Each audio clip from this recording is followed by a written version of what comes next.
Thanks so much for joining us for our second Meet VC Authors event this year at the Humanities Research Center. My name is Cristina Stanche. I'm a professor of English here at VCU, and I direct the HRC. As you may know, the HRC has many exciting events happening this fall. If you haven't yet, you can see a list of all of them on our brand new website. Ellie will post the link in the chat, or Hillary. And I would also like to put our second Humanities Week on your radars in case it's not, and on your calendars. It's happening this year between October the 20th and the 24th. And this year, our theme will be Applied Humanities. You can read more about it here. The link will be in the chat very shortly. You can also sign up for workshops and events, as well as some Richmond walking tours provided by the Valentine's Museum on the last day of the week. There will be a link to that as well. And finally, if you do not already receive our monthly newsletter, you can sign up at the link in the chat. We usually send it about a week or a few days before the new month. As many of you already know, our Meet VC Author series invites colleagues and students from VCU and from other universities to join us and meet VCU authors as they talk about their recent publications and answer questions about their work. Because of our continued success with these webinars and this particular format, our attendees also hail from many states in the United States and from several countries abroad. Ellie told me right before we jumped on the call that we had about 94 registrants for, for this event alone, and it's growing every month. Meet VCU Authors is also a time of celebration, and as publications take many years to complete, and our virtual event today will follow a more or less similar format to our usual event, although our author today, who will come back to talk about her forthcoming book soon, will talk about a different medium for her scholarship. So I will first introduce our guest, who will speak for about 35 to 40 minutes, and then we'll have time for questions.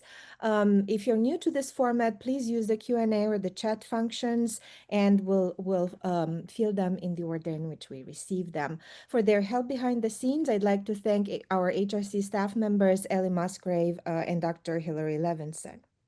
Now, it is my pleasure to introduce our colleague, Dr. Grace Gipson, who is an assistant professor of African American Studies and the co-director of the Graphic Narratives Lab at the HRC. Dr. Gipson's 6-episode series, From the Ways to Wakanda, Afrofuturism in Pop Culture, was released in July and is now available on Audible and through the Great Courses. The series, as you'll learn today, takes listeners on a journey that shares different ways to engage with Afrofuturism, centering Black stories while also culturally evolving within the pop culture landscape. Congratulations on this wonderful achievement, Dr. Gipson. Dr. Gipson, who is a former residential fellow, or was a residential fellow at the HRC, I think between 2023 and 24, is also at work on a new book project titled Reclaiming Her Time, Exploring Black Futures in the Black Female Superhero, which is under contract and forthcoming from the University Press of Mississippi. This book examines the layered experiences of Black superheroine characters and Black creatives' narratives, showing how their identities transcend from comic book fiction to reality. She's the author of many articles, chapters, book and media reviews, and I'll mention just a few. Creating and Imagining Black Futures Through Afrofuturism, published in the volume Identity, Hashtagging Race, Gender, Sex, and Nation. Another one is Diversity and Representation of Blackness in Comic Books, in the edited volume African American Studies, and last but not least, Afrofuturism's musical princess Janelle Monáe, psychedelic soul message music infused with a sci-fi twist, in the journal Afrofuturism. As many of you here on this call probably know, Dr. Gipson teaches courses on theories and foundations in Africana studies, Blackness in pop culture, and Black media narratives. As a proud HBCU graduate and Black future feminist and pop culture scholar, Dr. Gipson's research interests also include Black pop culture, race and gender in comics, Afrofuturism, and digital humanities. Outside the classroom, you can find Dr. Gipson collecting comic books and stamps on her international travel discoveries. And in a recent meeting with other lab directors, we found out that she was very fortunate to visit the Great Wall of China this summer, which maybe we'll hear about, collecting ticket stubs to the latest movies, co hosting the video podcast Conversations with Beloved and Kindred, contributing her personal and professional thoughts on pop culture through the website blackfuturefeminist.com, and giving back to the community through a myriad of projects and organizations. Dr. Gipson, many congratulations and welcome to Meet VCU Authors. Thank you. Thank you. All right. Oh, this is so exciting. I'm so excited to share this with you all. And we're going to dive into this journey here because today you all are going to venture with me through this Audible series called From the Wiz to Wakanda. So let's go ahead and get our screen up here. All righty.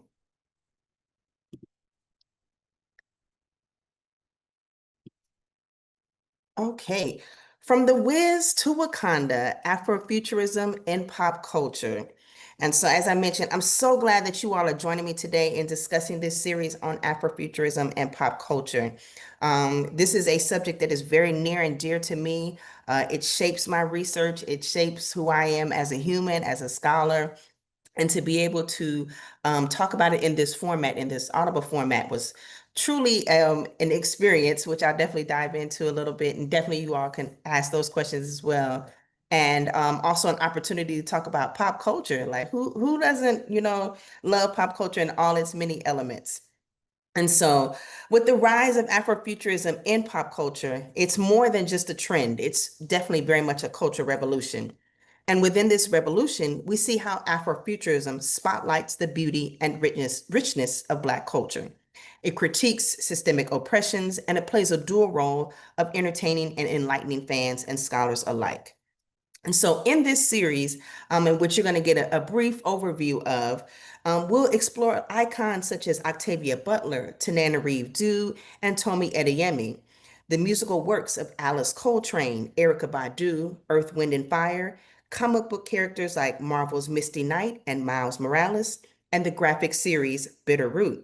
We'll also see how such films as See You Yesterday and The Wiz, along with television series such as Supercell, Lovecraft Country, and Iwaju, play a role in the growing relationship between Afrofuturism and pop culture.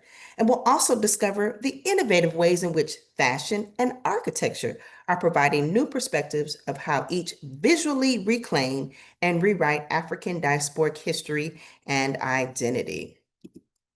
And so, to give you a little context on how this can be and who I am very much, yes, an Afrofuturist. I'm a Black girl nerd. I'm a Black pop culture and comic book scholar, a comic fan coined by Henry Jenkins, an HBCU grad, and a world traveler. And much of my work definitely always incorporates Afrofuturism from my young days of when I got my first Nintendo, and this definitely dates me and this shows my age here, back in the 80s, to going to Ghana and being able to do this kind of point and return and discovering who I am as a Black woman and discovering kind of my ancestors and the work that they shape through me and what I in turn put out to the world. And then this opportunity to venture in music and comics and everything else within pop culture. Big, huge kudos goes to my late grandmother, who was the one that got me going, who got me started. She lit the match. And so this is what we are and where we are today with that. And so So just to give you a course chapter breakdown. So the Audible series consists of 6 episodes. These are episodes or lectures that you could actually listen in any order. You don't have to listen to them one after the other. You can because there is some connecting pieces, but know that you could listen to them out of order. And so we start with writing stories for the future, which is looking and focusing on the literature aspect in its relationship to Afrofuturism. Afrofuturism in film and television, graphic narratives, and escape to tomorrow. So this is looking at Afrofuturism in comics and graphic novels, creating melodic futures, reclaiming an identity one outfit at a time through fashion, and then we close out with building futures through architecture. And so, as a term that was coined in the early 1990s, I remember learning about Afrofuturism as this budding middle school Black girl nerd. I remember being introduced to the world of fantasy, magic realism, science fiction, all through Octavia Butler's Kindred. And then when I would escape into Butler's pages, I also saw myself transporting into these alternate realities, reimagining future possibilities, and pushing my thinking on what it means to be free. And so, also through the popular sounds of Herbie Hancock, Missy Elliott, Ryan Coogler's Black Panther, global blockbuster, the artistry of Hebrew Brantley, the queering of race and sexuality through Nalo Hopkinson, I saw that Afrofuturism has consistently centered Black and African centered diasporic life and experiences while also expanding imaginations. So for me and many others, Afrofuturism has always been a safe place to experiment, to tell stories, and discover worlds with limitless borders. And so also as a professor of Africana Studies whose work specializes in media and culture, pop culture representation, comics, digital humanities, I'm constantly looking at the ways in which Afrofuturism creatively pushes the cultural, social, and political envelope. And so, knowing that, keep in mind the term is coined in 1993, but you will notice that there are many folks who come before that who are seen as Afrofuturists. So let's dive into that and actually check some of those folks out. So first, we have to look at writing the stories for the future, this lane of the groundwork. And so literature is definitely a key piece. And when we talk about Afrofuturism, so Afrofuturist and self-proclaimed space cadet and cosmic princess Yatasha Womack once said, quote, Afrofuturism is a total re-envisioning of the past and speculation about the future rife with cultural critique. So what I really love about this definition is how it looks at the temporal aspects of the Afrofuturist aesthetic. And so when we look at something like the character, like the artist or the writer Pauline Hopkins, we see how during the late 19th and early 20th centuries, Hopkins' work would address issues of race, identity, gender, and social justice, while also blending romance, and social critique. She would have short stories and essays that appeared in the African American publications as the New Era magazine and the Colored American magazine.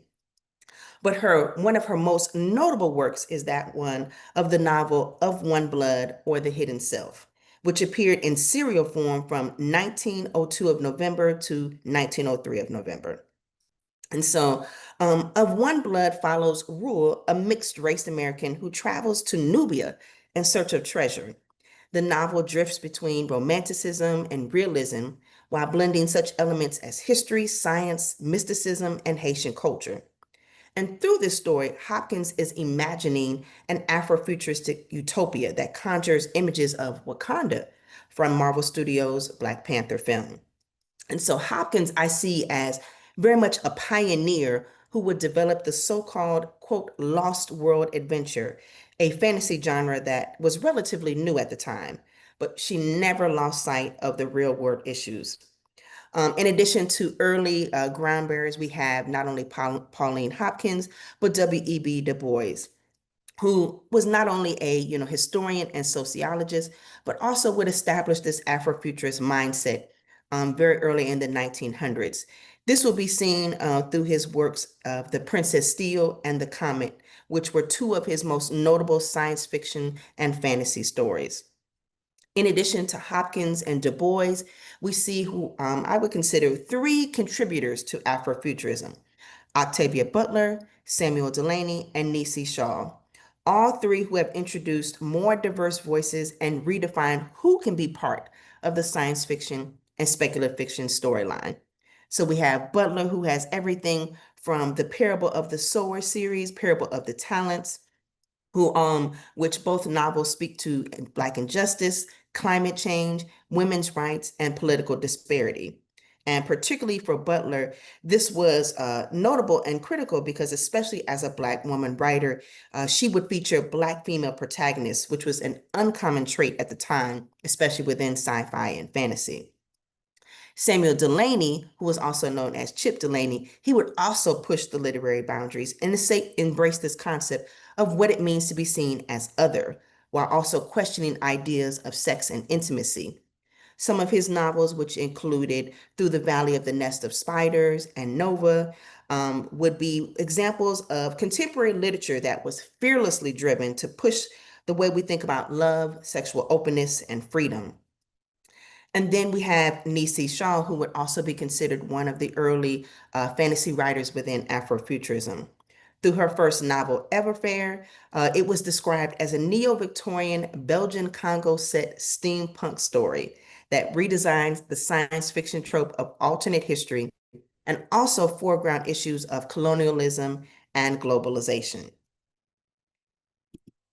So then when we move further into the literature, we also have to look at this kind of idea of present and future through the lens of horror, YA fantasy, and Afrofuturism.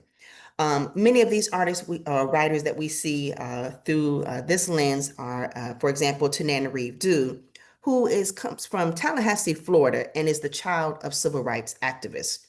Much of her work and her fiction probes the horrors and trauma of Black history through a supernatural lens that centers Black voices. This is especially seen in her 2023 novel, The Reformatory, as it blends horror and historical fiction to tell the story of Florida's infamously brutal Dozier School for Boys. We also have L.A. Banks, who created a lane for Black characters to be seen in vampire fiction. So before there was Stephanie Meyer's Twilight series, Banks was blending horror, urban fantasy, and romance. And as a prolific storyteller, literary shapeshifter, Banks was able to write within an array of genres, from crime to suspense to women's fiction. And her work introduced women's fiction and Black women romantically desirable, while also popularizing paranormal Black romances. Then we look into the future with Tomi Adeyemi and Ayanna Gray, who are bringing in what would say kind of a youthful or a new generation of writers within folklore, folk tales, and fairy tales. So Ayanna Gray, who is the author of the Beast of Prey trilogy, and then we have Tomi Adeyemi, who is the author of the Legacy of Orisha trilogy. And so both Gray and Adeyemi are looking at the relationship between literature and Afrofuturism and its deep interconnection. And then when we encompass all of the authors, their growing impact in pop culture is still necessary to recognize the written word and how it laid the foundation for other mediums to blossom. Now let's look at Afrofuturism in film and television. And so as a popular media, film and television have become tools for spreading political and social commentary and educating mass populations. Television showrunners and filmmakers have had a remarkable ability to impact a short period of time. With popular films like Black Panther, Black is King, and They Clone Tyrone, or television shows like The Boondocks, Watchmen, and Yusuke, the production elements of film and television provide a unique platform to explore the complexities of society while simultaneously offering an escape into fantastical realms. One of the earliest examples of this is seen in the 1974 film Space is the Place, directed by John Coney and starring jazz composer Sun Ra. We also see another film that highlights this community of self-empowerment and a musical fantasy in 1978 with The Wiz, which is the reimagining of the 1939 movie The Wizard of Oz with an all-Black cast. And so through the characters of Dorothy and others, we see a journey of growth and realization. But we also see through the characters that she encounters, such as Scarecrow, Tin Man, and Cowardly Lion, each who are searching for qualities they already possess but have not yet recognized within themselves. This kind of self-empowerment is an essential part of Afrofuturism. So once we see space is the place and the Wiz kind of setting the foundation, this leads us into such films as Stephen Bristol, director and produced by Spike Lee, See You Yesterday, which tells the story of two young best friends and Black prodigies who invent a time travel device to prevent the police from shooting and killing one of the characters' brothers. We also see this transformed in the progressive television series Star Trek Discovery, which is a standout, which includes the main protagonist, Captain Michael Burnham, who is played by actress Sonequa Martin Green. And what I really admire, particularly about the Star Trek Discovery series, is how it confronts the history of seeing Black folks within space and also offers an opportunity to show a layered and complex relationship between two strong and imperfect multifaceted Black characters, which would be Captain Burnham and Cleveland Book Booker. We also see this example within television through the 2020 series Lovecraft Country. And here, this show in particular reclaims and recontextualizes historically racist genres, especially the horror genre, as H.P. Lovecraft practice. Lovecraft Country accomplished this by recentering the show's narrative around Black characters and experiences, and by emphasizing the resilience and survival of Black people in dystopian realities. Now, we can't forget the animation that comes within Afrofuturism, particularly seen through the television series Iwaju and Kizimoto. Kizimoto Generation Fire, which premiered in July of 2023, features a collection of 10 short films that explore fantastical worlds from storytellers from Zimbabwe, Uganda, South Africa, Nigeria, Kenya, and Egypt. According to executive producer Peter Ramsey, the series is offering a unique African perspective on the future of science fiction while playing to a broad audience. And another series, Iwaju, also offers conversations around Black youth in STEM and the misguided Western depictions of Africa as an undeveloped continent. Also, with the future thinking storyline in Iwaju, it also features visually stunning animation that embraces Yoruba culture while also maintaining a uniqueness that separates it from real life environments. And I close with the film and television series with the series Supercell from Netflix, which speaks to the importance of spotlighting sickle cell anemia. Using pop culture to draw attention to this disease is very notable, as the creator wanted to raise awareness about sickle cell disease and make people understand what the condition is and how they can be seen and heard. All righty, so let's jump into one of my faves, the graphic narratives and Escape to Tomorrow. We see such series as Bayou, Bitter Roots, Niobe, Moon Girl and Devil Dinosaur, and Milestone Comics Static Shock and Rocket. We're seeing how comics and graphic novels has become a flexible framework within Afrofuturism and has become a rich method for changing how Black characters are presented within these narratives. In addition, we also get an opportunity to see how creators and writers use futuristic alternate worlds to address real world issues like racism and social justice, as we can see in Harriet Tubman, Demon Slayer, which presents the historical figure, Harriet Tubman as a reimagined warrior fighting supernatural forces alongside historical injustices. So it merges African American history, horror, and fantasy elements. With the 2009 graphic novel of Bayou, written by Jeremy Love, we see elements of the Civil War, blues music, Southern Gothic literature, and African mythology. We also see how there's a channeling of folklore of Tar Baby and Brer Rabbit. And so we're seeing how the harsh realities of Black life in the 1930s and American South can be seen through this new supernatural lens. Also through the series Bitter Root, which is written by the team of Chuck Brown, David F. Walker, and Sanford Green. We see how this blending of the Harlem Renaissance meets the Walking Dead offers an opportunity to see a family fight against monsters who are specializing in this combat genu and who are transforming these monsters into a way in which we can talk about hate and prejudice. We also can see through Static Shock and Rocket, which are trailblazing characters from the Milestone comic series, which were created in the early 1993.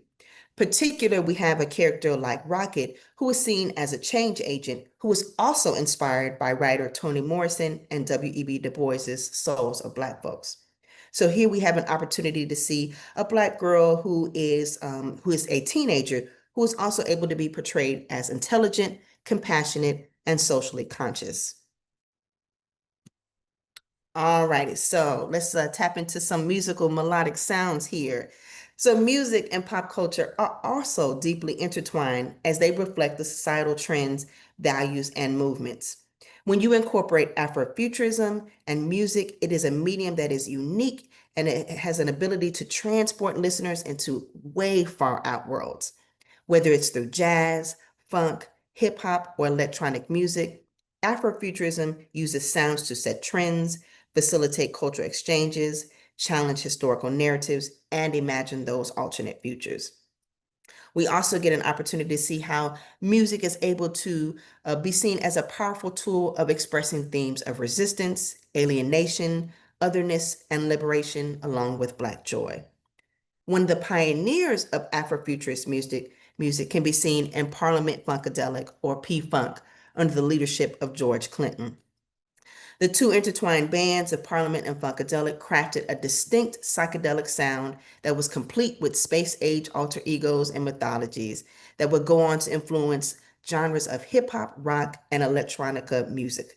Everything from Cosmic Slop to One Nation Under a Groove to the Mothership Connection. We see how Parliament Funkadelic becomes a vehicle of freedom and enlightenment.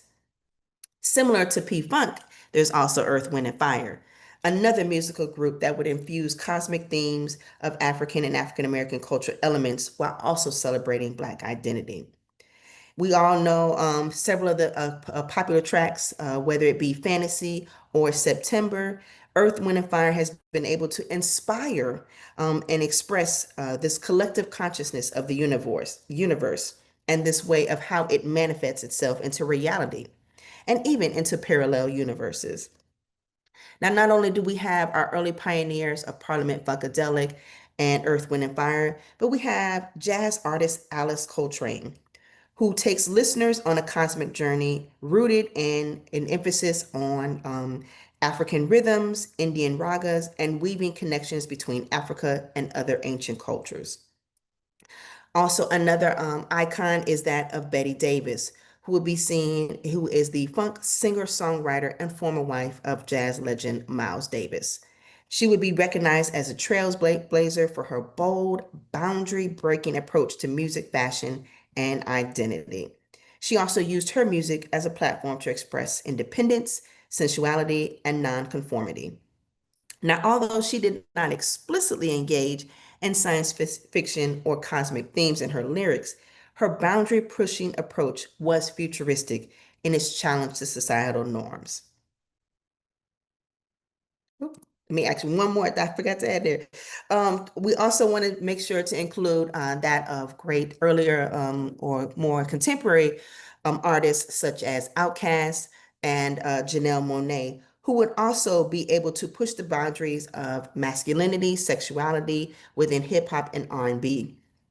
Each of these artists have been able to incorporate sci-fi themes and conceptual storytelling, whether it's through Janelle Monáe's 2018 Dirty Computer or Outkast's Aquemini or Stankonia. The use of synthesizer, electronic sounds, and surreal production was also a way to see how this genre-bending soundscape is venturing us into another world. Okay, who's got their new outfit and ready to reclaim their identity through that outfit? Fashion is one of those, it's actually a dynamic expression of forward-thinking themes that are seen within, whether it's through colorful textiles, poignant messages, It's sometimes often inspired by outer space, science fiction stories, and a mission to reclaim African traditions and identities. Through many of these elements, designers have been able to creatively reimagine what the power and confidence can look like. As scholar and artist Deneg Akpin writes, in Afrofuturism, the garment is an active part of the creative transformative process. The garment or costume is an activator. It is something that is creative and moves through and through. Afrofuturism serves as an aesthetic, literally as a vessel in its fashion sense, which can communicate values and beliefs all around the world. Fashion within Afrofuturism plays a significant role in reflecting and highlighting resistance against stereotypes and tropes, whether this is seen in Beyonce's 2020 film Black is King, or in the February 2018 fashion stylist Melody Trend's icon sweatshirt Ghetto Until Proven Fashionable, or even in Ruth Carter's Oscar-winning costume designing, whether it's in Black Panther or again in Black Panther Wakanda Forever. We also can see how through the Afro Cobra Collective, which stands for African Commune of Bad Relevant Artists, and the collective, which was formed in Chicago in 1968, it would play a role in defining the Black aesthetic. Many of the artists within Afro Cobra were connected to the Black arts movement in the United States and operated on these principles of social responsibility, artistic excellence, and local artistic involvement. One outfit in particular that would be created by a Afro Cobra co-founder and fashion designer, Jay Jarrell, which is the revolutionary suit, which is seen in the center here.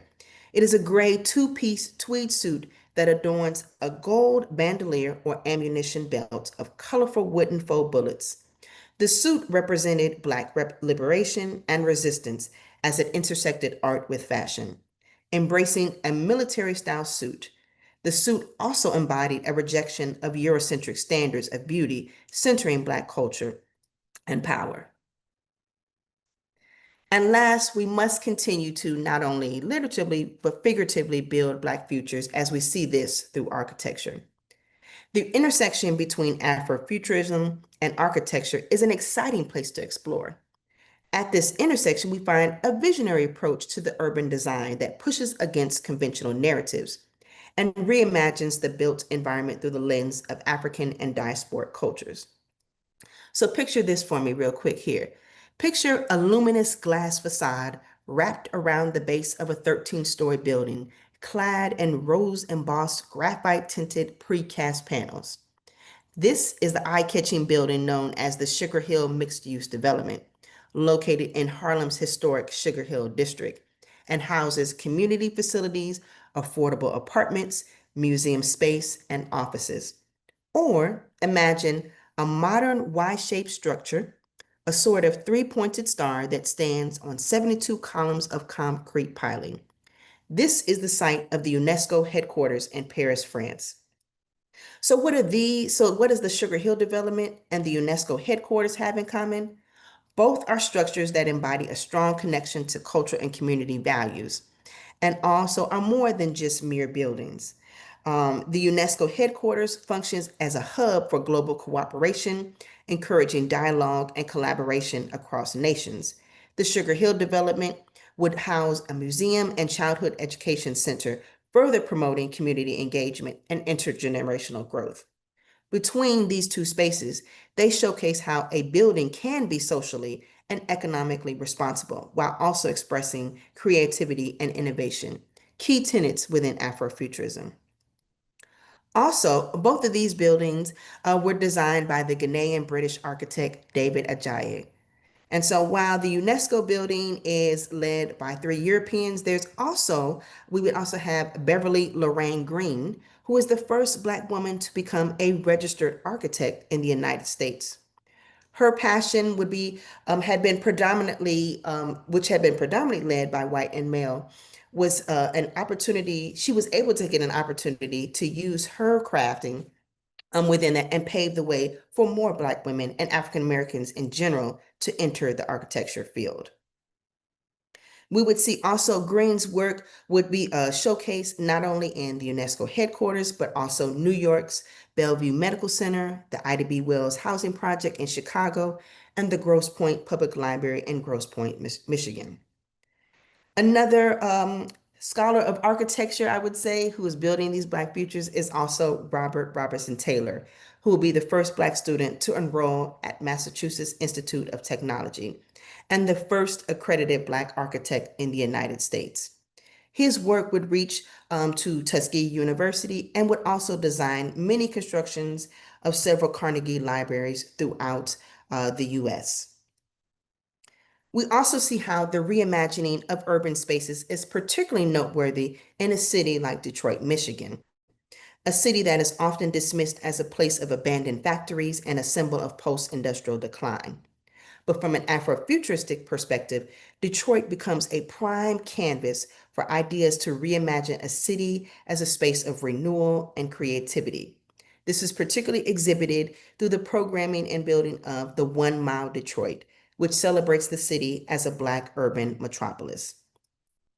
We also will see the National Museum of African American History and Culture, which is located in the nation's capital in Washington, D.C., as also a institution that is clearly looking at documentation, preservation, and celebration of African American history, culture, and contributions to the United States. As a part of the Smithsonian Institution, the museum plays a crucial role in educating the public, fostering understanding, and promoting reflection on the African American experience. It provides a space where the full breadth of African American history, including triumphs and tragedies, is acknowledged and honored.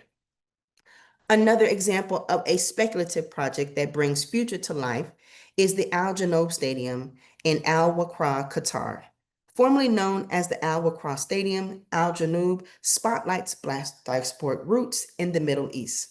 While not explicitly Afrofuturist in its origin or direct cultural reference, the design and concepts can be interpreted as aligning with Afrofuturist themes. Afrofuturism often embraces the use of advanced technological innovation to create visions, a future that transcends past these limitations. With its retractable roof and a state-of-the-art sustainability features, the Al Janoub Stadium is a cultural marvel of engineering and modern technology. Designed by Iraqi-British architect Zaha Hadid, it is a significant architectural and cultural landmark, known to many football fans worldwide for its role in the 2022 FIFA World Cup. And so we realize that not only are we going to be able to reimagine and build resilience and build these new networks, not just in the US, but this is something that has become globally. And this is where architecture becomes one of the new ventures of exploration as we think about Afrofuturism and pop culture. And so as Afrofuturism continues to reshape Black and African diasporic culture through bold critiques and joyous celebrations, we as consumers can see the possibilities of what it is to come within the popular media landscape. Through each of these lessons or episodes, you will be able to gain new knowledge and insight into a bustling movement that touches multiple genres and spaces. So know that this is just a snapshot of what you would get in the entire Audible series itself, but an entryway into what Afrofuturism, that relationship between Afrofuturism and pop culture.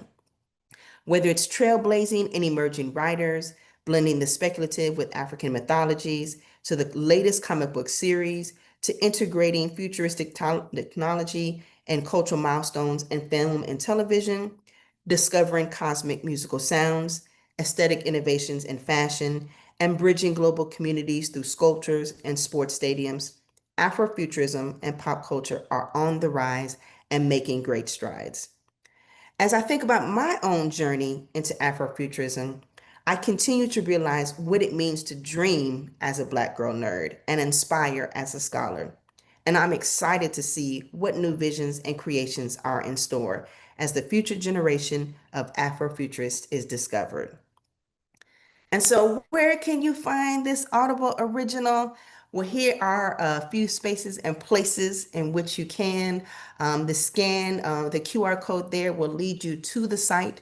You can also go to the Audible app and search for From the Wiz to Wakanda, Afrofuturism and Pop Culture, as well as on audible.com. And it's important that I make sure to give my thank yous and acknowledgments. One, thank you all for being here today. To Christina and Ellie and the Humanities Research Center for allowing this opportunity and this platform for me to geek out a little bit, nerd out, and to share with you all. To my students, future, present, and past. To my late grandmother, Susie Gipson, who lit the match and who nurtured my passion for pop culture, and also to the ancestors, that is Jackie Orms, Octavia Butler, John Henry Clark, Dwayne McDuffie, Chadwick Boseman, and Nichelle Nichols, all ancestors who have played a huge critical role and pivotal role and continue to do so within the world of Afrofuturism. And also to all the ancestors whose lives and legacy inspire our stories. Thank you.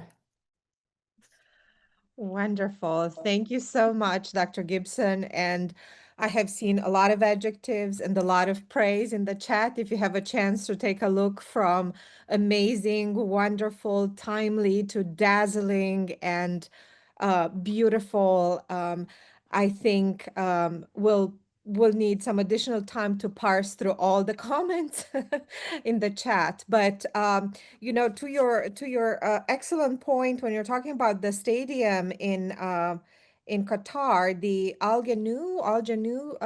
Al Janu, I just wanted to let you know that we have a colleague in Doha tuning in Oh, and listening. wow. So connections have already Look been at that. made. Yes.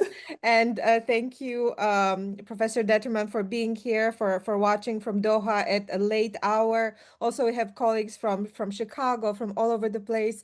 It's so nice to see everyone show up for Dr. Gibson and really witness this wonderful moment, bringing recognition to her excellent work. And I think we have lots of questions we'll go to in a moment, but I just wanted to take a moment to say that to get an invitation to do an Audible series is a big deal before your book Yeah. is published. So let's just take a moment and let that sink in and clap our hands or send all the congratulations because this is a huge moment.